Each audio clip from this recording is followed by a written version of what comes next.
বিসমিল্লাহির রহমানির রহিম। আসসালামু আলাইকুম রহমতুল্লাহ। স্বাগতম আপনাদের সবাইকে নতুন আর একটা ভিডিওতে।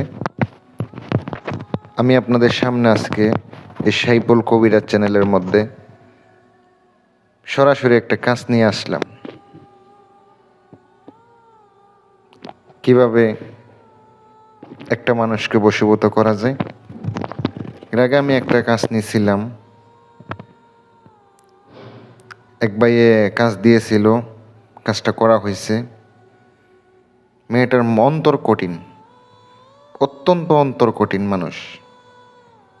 আজকে ওই মনের মানুষকে, কঠিন মনের মানুষকে ডাইরেক্ট পাগল করে নিয়ে আসার জন্য আজকে একটা বিদ্যা দিতেছি, শিখিয়ে দেব এবং আপনারা কাজও করতে পারেন।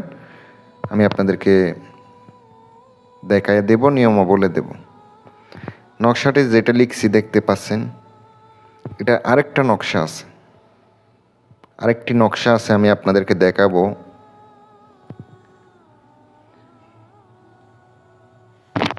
আপনাদেরকে যে নিয়মটা আছে, শুধু এই নকশার নিয়মটা বলে দেব।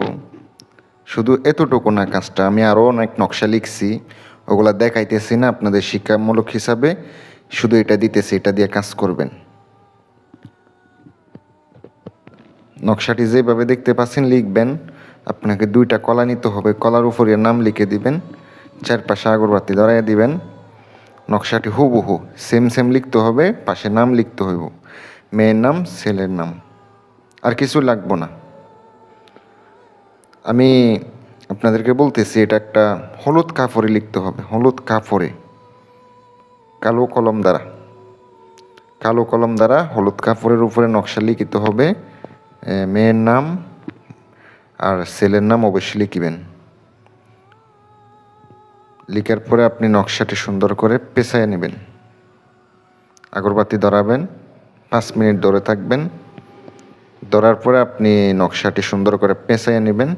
আর যদি কাঙ্ক্ষিত ব্যক্তির ব্যবহারের চুল পান অথবা নখ পান, ব্যবহারের কোনো কিছু পাইলে এখানে আপনি দিয়ে দিবেন। দেওয়ার পরে সুন্দর করে নকশাটি পেঁচাবেন, 4 ভাঁজ করবেন, সামনে রাখবেন, বলবেন অমুকের কন্যা অমুককে, অমুকের পুত্র অমুকের মহাব্বতে পাগল করিয়া দিলাম। 7 বার 21 বার পরে 21টা ফুঁক দেবেন। যাতে জাগ্রত করার মন্ত্র আছে তাহলে জাগ্রত করে নেবেন। আপনি নকশাটি সুন্দর করে 4 ভাঁজ করবেন, একটা সুতা দিয়া পেঁচাবেন, শক্ত করে পেঁচাইয়া একটা বট গাছের, যে বট গাছ আছে, বট গাছে কিছু ঝুলে থাকে দেখবেন, লতার মতো আগাছা ঝুলে থাকে, ওখানে ঝুলাই দিতে হইব। আপনার আঙ্গুল থেকে, যে কোনো হাতের আঙ্গুল থেকে এক ফোঁটা রক্ত দিয়ে দিতে হইব। আপনি ওখানে ঝুলাইয়া দিয়ে আয়া পড়বেন। অবশ্যই ওখানে যেন কোনো লোক না দেখে, নিয়ে না যায়।